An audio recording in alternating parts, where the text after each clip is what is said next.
ನಮಸ್ಕಾರ ಸ್ನೇಹಿತರೆ, ಎಲ್ಲರಿಗೂ ನಮಸ್ತೆ. ದುರ್ಗಾ ಜಿ ಎನ್ ವ್ಲಾಗ್ಸ್ಗೆ ಸ್ವಾಗತ. ಇವತ್ತು ನಾವು ಗರಿಗರಿಯಾದಂತಹ ಚಕ್ಲಿಯನ್ನು ಯಾವ ರೀತಿಯಾಗಿ ಮಾಡೋದನ್ನು ಅಂತ ನೋಡ್ಕೊಂಬರೋಣ ಬನ್ನಿ. ಮೊದಲಿಗೆ ನಾನು ಇಂಗನ್ನು ತೊಗೊತಾ ಇದ್ದೀನಿ. ಇಂಗು ತುಂಬಾ ಆರೋಗ್ಯಕ್ಕೆ ಒಳ್ಳೆಯದು. ಅದೇ ರೀತಿ ನಾನು ಅಜ್ವಾನ ಅಥವಾ ಓಯಿನ್ ಕಾಳು ಅಂತ ಕರೀತಾರೆ, ಅದನ್ನು ತೊಗೊತಾ ಇದ್ದೀನಿ. ಸ್ವಲ್ಪ ರುಚಿಗೆ ತಕ್ಕಷ್ಟು ಉಪ್ಪು, 1 ಟೇಬಲ್ ಸ್ಪೂನು ಜೀರಿಗೆ, ಸ್ವಲ್ಪ ಹೆಚ್ಚಿರುವಂತಹ ಕರಿಬೇವು, 1 ಟೇಬಲ್ ಸ್ಪೂನು ಖಾರದ ಪುಡಿ, ಹಾಗೆ ಬಿಳಿ ಎಳ್ಳು ಅಥವಾ ನಿಮ್ಮಲ್ಲಿ ಕರಿ ಎಳ್ಳಿದ್ರೆ ಕರಿ ಎಳ್ಳು ಹಾಕ್ಬೋದು, ಬಿಳಿ ಎಳ್ಳಿದ್ರೆ ಬಿಳಿ ಎಳ್ಳು ಹಾಕ್ಬೋದು. ಮತ್ತು 2 ಬೌಲು ಅಕ್ಕಿ ಹಿಟ್ಟು, 2 ಬೌಲು ಅಕ್ಕಿ ಹಿಟ್ಟಿಗೆ 1 ಬೌಲು ಕಡಲೆ ಹಿಟ್ಟು, ಹುರಿಗಡಲೆ ಹಿಟ್ಟು ಹಾಕಿದರೆ ತುಂಬಾ ಚೆನ್ನಾಗಿ ಗರಿಗರಿಯಾಗಿ ಬರ್ತವೆ ಚಕ್ಲಿಗಳು. ತುಂಬ ಸ್ನ್ಯಾಕ್ಸಿಗೆ ಮಾತ್ರ ತುಂಬಾ ರುಚಿಯಾಗಿರ್ತವೆ. ಅದನ್ನು ಯಾವ ರೀತಿ ಮಾಡೋದನ್ನು ನೋಡೋಣ ಬನ್ನಿ. ಮೊದಲಿಗೆ 3 ಬೌಲ್ ಹಿಟ್ಟನ್ನು ನಾವು ಎಲ್ಲನೂ ಮಿಕ್ಸ್ ಮಾಡ್ಕೋಬೇಕು. ಅದಕ್ಕೆ ನಾವು ತಗೊಂಡಿರುವಂತಹ ಎಲ್ಲ ಪದಾರ್ಥಗಳನ್ನು ಹಾಕೋಣ. ಹಾಕ್ತಾ ನಾವು ನೋಡಿ, ಒಂದೊಂದು ಪದಾರ್ಥಗಳಲ್ಲಿ ಒಂದೊಂದು ರುಚಿ ಇರುತ್ತೆ. ನಾವು ಎಳ್ಳನ್ನು ಎಷ್ಟು ಹಾಕ್ತೀವೋ ಅಷ್ಟು ರುಚಿಯಾಗಿ ಬರುತ್ತೆ. ನೀವು ಇನ್ನು ಸ್ವಲ್ಪ ಬೇಕಾದರೆ ಇನ್ನು ಸ್ವಲ್ಪ ಹಾಕ್ಕೋಬೋದು, ಯಾಕಂದರೆ ರುಚಿ ಇನ್ನೂ ಹೆಚ್ಚುತ್ತೆ. ನಾನು ಸ್ವಲ್ಪ ಚಕ್ಲಿ ಆಗಿರೋದ್ರಿಂದ ಸ್ವಲ್ಪ ಹಾಕ್ಕೊಂಡಿದ್ದೀನಿ. ನೀವು ಜಾಸ್ತಿ ಚಕ್ಲಿ ಮಾಡ್ತಿದ್ರೆ ಇನ್ನೂ ಸ್ವಲ್ಪ ಜಾಸ್ತಿ ಹಾಕ್ಕೊಂಡ್ರೆ ಚೆನ್ನಾಗಿರುತ್ತೆ. ಈ ರೀತಿ ಎಲ್ಲ ಮಿಕ್ಸ್ ಮಾಡ್ಕೋಬೇಕು ಫಸ್ಟು. ಈ ರೀತಿ ಮಿಕ್ಸ್ ಆದಮೇಲೆ ನಾವು ಒಂದು ಬಾಣಲೆಯಲ್ಲಿ ಸ್ವಲ್ಪ ಎಣ್ಣೆಯನ್ನು ಬಿಸಿ ಮಾಡ್ಕೋಬೇಕು.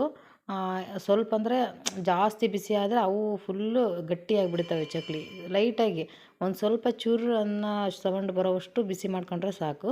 ಈ ರೀತಿಯಾದಂಥ ಎಣ್ಣೆಯನ್ನು ನಾವೆಲ್ಲದಕ್ಕೆ ಹಾಕ್ಕೊಂಡ್ಮೇಲೆ ಪೂರ್ತಿ ಕ್ಲೀನಾಗಿ ನಾವು ಮಿಕ್ಸ್ ಮಾಡಬೇಕು. ಅದು ಎಲ್ಲ ಹಿಟ್ಟಿಗೂ ಕೂಡ ಕವರ್ ಆಗಬೇಕು ಆ ಎಣ್ಣೆ. ಆ ರೀತಿಯಾಗಿ ಮಿಕ್ಸ್ ಮಾಡ್ಕೊತ ಬರಬೇಕು. ಈ ರೀತಿಯಾಗಿ ಮಿಕ್ಸ್ ಮಾಡ್ತಾ ಅದು ನೋಡಿ, ಈ ರೀತಿಯಾಗಿ ಅದು ನಾವು ಮಿಕ್ಸ್ ಮಾಡಿದಾಗ ಈ ಮುಷ್ಟಿ ಮಾಡಿದರೆ ಅದು ಒಂದು ಉಂಡೆ ಥರ ಬರಬೇಕು. ಆವಾಗ ಅದು ಒಂದು ಹಿಟ್ಟಿನ ಅದಕ್ಕೆ ಬಂದಿದೆ ಅಂತ ನಮಗೆ ಗೊತ್ತಾಗುತ್ತೆ. ಅದು ಒಂದು ಚಕ್ಲಿ ಮಾಡಬೇಕಾದ್ರೆ ಅದೊಂದು ಸೀಕ್ರೆಟ್ ಅಂತಲೇ ಹೇಳ್ಬೋದು. ಆ ರೀತಿಯಾಗಿ ಎಲ್ಲ ಕ್ಲೀನಾಗಿ ಮಿಕ್ಸ್ ಮಾಡ್ಕೊತ ಇನ್ನೂ ಸ್ವಲ್ಪ ನೀರನ್ನು ಹಾಕ್ತಾ ಒಂದು ಚಕ್ಲಿ ಹದಕ್ಕೆ ನಾವು ನೀಟಾಗಿ ಅದನ್ನು ಮಿಕ್ಸ್ ಮಾಡ್ಕೊತ ಬರಬೇಕು. ಅದನ್ನು ನಾವು ಎಷ್ಟು ನೀಟಾಗಿ ಎಷ್ಟು ಮಿದುವಾಗಿ ಕಲಿಸ್ತೀವೋ ಆ ರೀತಿಯಾಗಿ ಚಕ್ಲಿಗಳು ಚೆನ್ನಾಗಿ ಬರ್ತವೆ, ಗರಿಗರಿಯಾಗಿ ಬರ್ತವೆ. ಈ ರೀತಿಯಾಗಿ ನಾವು ಎಲ್ಲ ನೀಟಾಗಿ ಕಲಿಸ್ಕೋಬೇಕು. ದಯವಿಟ್ಟು ನಮ್ಮ ಚಾನಲ್ನ ಯಾರು ಫಸ್ಟ್ ಟೈಮ್ ನೋಡ್ತಾ ಇದ್ದೀರಾ ಸಬ್ಸ್ಕ್ರೈಬ್ ಆಗಿ ಲೈಕ್ ಮಾಡಿ ಅಂತ ಕೇಳ್ಕೊತಾ ಇದ್ದೀನಿ. ಇದೇ ರೀತಿ ಅನೇಕ ಅಡುಗೆ ಆಗಿರ್ಬೋದು, ಹೆಲ್ತಿ ಟಿಪ್ಸ್ ಆಗಿರ್ಬೋದು ನಮ್ಮ ಚಾನಲಲ್ಲಿ ಸಿಗ್ತಾ ಹೋಗ್ತಾ ಇದ್ದಾವೆ. ದಯವಿಟ್ಟು ನಮ್ಮ ಚಾನಲ್ನ ಸಬ್ಸ್ಕ್ರೈಬ್ ಆಗಿ, ಹಾಗೆ ಬೆಲ್ಲೈಕನ್ನ ಪ್ರೆಸ್ ಮಾಡಿ. ಬೆಲ್ಲೈಕನ್ನ ಪ್ರೆಸ್ ಮಾಡೋದ್ರಿಂದ ನಿಮಗೆ ನಾನು ಯಾವುದೇ ವೀಡಿಯೋ ಮಾಡಿದರೂ ಫಸ್ಟು ನಿಮಗೆ ನೋಟಿಫಿಕೇಷನ್ ಬರುತ್ತೆ. ನೀವು ಎಲ್ಲರಿಗಿಂತ ಮೊದಲು ನನ್ನ ವೀಡಿಯೋವನ್ನು ನೀವು ನೋಡ್ಬೋದು. ಈ ರೀತಿಯಾಗಿ ಎಲ್ಲ ಹಿಟ್ಟನ್ನು ಒಂದು ಹದಕ್ಕೆ ನಾವು ನೀಟಾಗಿ ಕಲಿಸ್ಕೊಂಬಿಟ್ಟು ಅಷ್ಟು ಮಿಶ್ರಣ ಮಾಡಿಕೊಂಡು ಅದು ಯಾವ ಹದಕ್ಕೆ ಬಂದಿದೆ ಅನ್ನೋದನ್ನು ನಾವು ನೋಡೋದಕ್ಕೆ ಒಂದು ಬೆಟ್ಟಿಟ್ಟರೆ ಕ್ಲೀನಾಗಿ ಅದು ಒಂದು ಮಿದುವಾಗಿ ಬಂದುಬಿಡುತ್ತೆ, ಸಾಫ್ಟಾಗಿ. ಅದು ಗೊತ್ತಾಗ್ಬಿಡುತ್ತೆ ನಿಮ್ಗೆ. ಆ ರೀತಿ ಮಾಡಿಬಿಟ್ಟು ಒಂದು ಎಣ್ಣೆ ಕಾಯೋವರೆಗೂ ಮಾತ್ರ ಅದನ್ನು ನಾವು ಮುಚ್ಚಿಟ್ರೆ ಸಾಕು. ಕೆಲವರು ಅರ್ಧ ಗಂಟೆಗಟ್ಟಲೆ ಮುಚ್ಚಿಡ್ತಾರೆ. ಆ ರೀತಿ ಏನು ಬೇಡ. ನಾವು ಒಂದು ಎಣ್ಣೆ ಕಾಯುವಷ್ಟು ಟೈಮ್ ಆದರೆ ಅದಕ್ಕೆ ಸಾಕು. ಒಂದು ಬಾಣಲೆಗೆ ನಾವು ಎಣ್ಣೆಯನ್ನು ಹಾಕೊಳ್ಳೋಣ. ನಾವು ಎಣ್ಣೆಯನ್ನು ಜಾಸ್ತಿ ಹಾಕಿ ಕರಿಯೋದ್ರಿಂದ ಕರಿದಿರೋ ಎಣ್ಣೆನ ನಾವು ಜಾಸ್ತಿ ಉಪಯೋಗಿಸಬಾರ್ದು ಅಂತ ಇವಾಗ ಡಾಕ್ಟ್ರೆಲ್ಲ ಹೇಳ್ತಾ ಇದ್ದಾರೆ. ಅದಕ್ಕೋಸ್ಕರ ಒಂದು ಮೀಡಿಯಮ್ಮಾಗಿ ನಾವು ಎಣ್ಣೆಯನ್ನು ಹಾಕೋಣ. ಮತ್ತು ನಾವು ಚಕ್ಲಿ ಒಳ್ಕಲ್ಲನ್ನ ತೊಗೊಂಡ್ಬಿಟ್ಟು ಅದಕ್ಕೆ ಸುತ್ತಲೂ ಎಣ್ಣೆಯನ್ನು ಹಚ್ಚಬೇಕು. ಯಾಕಂದರೆ ಅದು ಹಿಟ್ಟು ಅಂಟೋದಿಲ್ಲ ಅಂತ.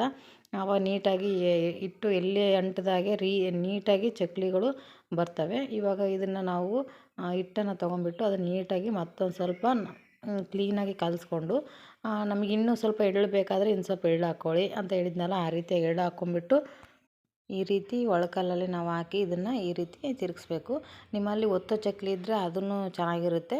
ನಮ್ಮಲ್ಲಿ ಈ ರೀತಿ ಇರೋದ್ರಿಂದ ನಾನು ಇದನ್ನು ತೊಗೊಂಡಿದ್ದೀನಿ.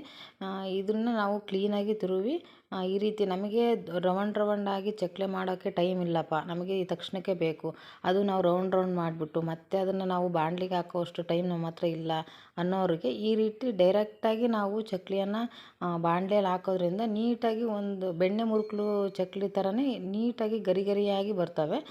ಇಲ್ಲ ನಿಮಗೆ ರೌಂಡಾಗಿ ಇಷ್ಟ ಅಂತಂದರೆ ನೀವು ಆ ರೀತಿ ಕೂಡ ಮಾಡ್ಕೋಬೋದು. ಈ ರೀತಿಯಾಗಿ ನಾವು ಗರಿಗರಿಯಾದಂತಹ ಚಕ್ಲಿಯನ್ನು ಮನೆಯಲ್ಲೇ ತುಂಬ ಸುಲಭವಾಗಿ 10 ನಿಮಿಷದಲ್ಲಿ ನಾವು ಮಾಡ್ಬೋದು. ದಯವಿಟ್ಟು ಮನೆಯಲ್ಲೇ ಟ್ರೈ ಮಾಡ್ಕೊಳ್ಳಿ. ಸಾಯಂಕಾಲ ಮಕ್ಕಳಿಗೆ ಹೊರಗಡೆ ತಿಂಡಿ ಕೊಡಿಸೋ ಬದಲು ನಾವು ಈ ರೀತಿ ಮನೆಯಲ್ಲೇ ಮಾಡಿಟ್ರೆ ಅವು ಮಕ್ಕಳಿಗೂ ಹೆಲ್ದಿಯಾದಂಥ ಫುಡ್ ಸಿಕ್ಕಂಗಾಗುತ್ತೆ. ಒಳ್ಳೆಯದು. ಮನೆ ಮಾಡ್ಕೊ